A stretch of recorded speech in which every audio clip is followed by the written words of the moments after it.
हिमालय में जो ऋषि मुनि बैठे हुए हैं, उनके किलोमीटर्स तक, सैकड़ों किलोमीटर तक कुछ भी ऐसा नहीं है जिसको आप धर्म का सोचते हैं। ना कोई मंदिर है, ना कोई माला है, ना कोई मूर्ति है, ना कोई पोथी, कुछ भी नहीं है। किलोमीटर तक कुछ भी नहीं, एकदम सुनसान है। उसके बावजूद भी सबने परमात्मा की अनुभूति की हुई है, परमात्मा का अनुभव किया है, वो परमात्मा में लीन है। वो कैसे कि उन्होंने उनके ही भीतर के परमात्मा को पा लिया है, और पाने के बाद में वो अपने ही आनंद में, वे अपने ही खुशी में, अपनी ही मस्ती में मस्त रहते हैं। बाहर खोजने की, बाहर ढूंढने की, बाहर भटकने की उनको आवश्यकता ही नहीं रहती। तो एक तो ये परमात्मा है जिसको हम जिंदगी भर बाहर खोजते बैठते हैं, और जिंदगी भर बीत जाने के बाद में भी वो अंत तक हाथ में नहीं आता है। और दूसरा है सुख। सुख भी हम जिंदगी भर बाहर खोजते रहते हैं। हम सुख के लिए परावलंबी है, माने दूसरा हमको सुख देगा तब हमको सुख मिलेगा, हम हमारे से सुख नहीं प्राप्त कर सकते। जबकि सुख भी हमारे भीतर है, हमारे अंदर है। तुम अगर सुखी होना चाहो तो दुनिया की कोई ताकत तुमको दुखी नहीं कर सकती, और तुम अगर दुखी होना चाहो तो तुमको दुनिया की कोई ताकत सुखी नहीं कर सकती। दुख और सुख एक ही सिक्के के दो पहलू है। तुम अगर दुखी हो सकते हो तो सुखी हो सकते हो, और सुखी हो सकते हो तो दुखी हो सकते हो। तो उससे अच्छा है सुख को भी अपने भीतर खोजो ना।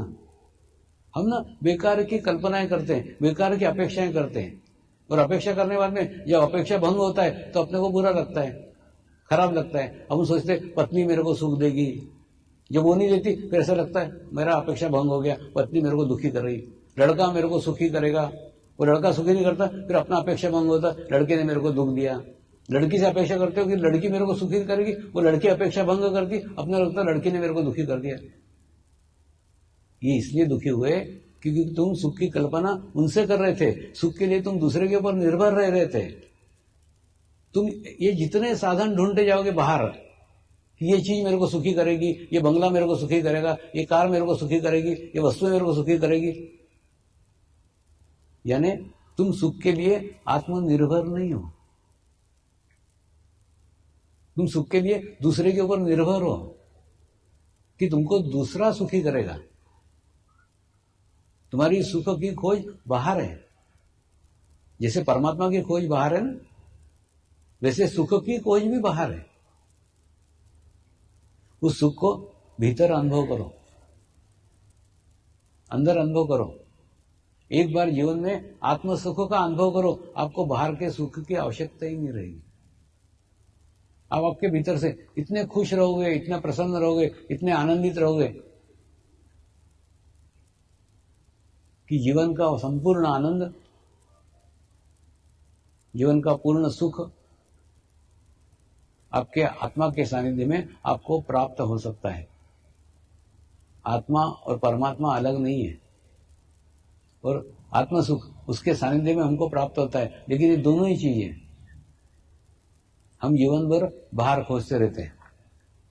परमात्मा को बाहर खोजते रहते हैं और सुख को बाहर खोजते रहते हैं, और दोनों को भीतर से प्राप्त करने की आवश्यकता है। लेकिन भीतर से प्राप्त करने के लिए पहले भीतर जाने की आवश्यकता है, और भीतर जाने के लिए अंतर्मुखी होने की आवश्यकता है। ये एक एक से लिंकअप है ना।